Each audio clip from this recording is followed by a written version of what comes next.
Arestado ang dalawang individual sa patinakinasang drug by bus operation sa Tagum City, Davao del Norte nito lamang ika-12 ng Setyembre taong kasalukuyan.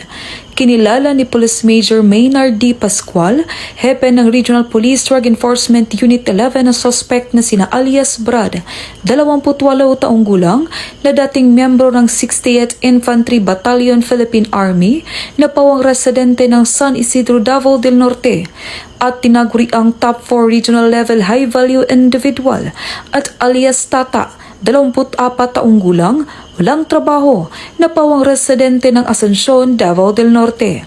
Ayon kay Police Major Pascual, narasto ang suspect sa kipagtulungan ng mga personahe ng Regional Police Drug Enforcement Unit 11, Tagum City Police Station, Regional Intelligence Division, Provincial Drug Enforcement Unit, Provincial Intelligence Unit Davao Norte Police Provincial Office, 1st Davao Norte Provincial Mobile Force Company, 1102nd Maneuver Company, at sa koordinasyon ng Philippine Drug Enforcement Agency 11.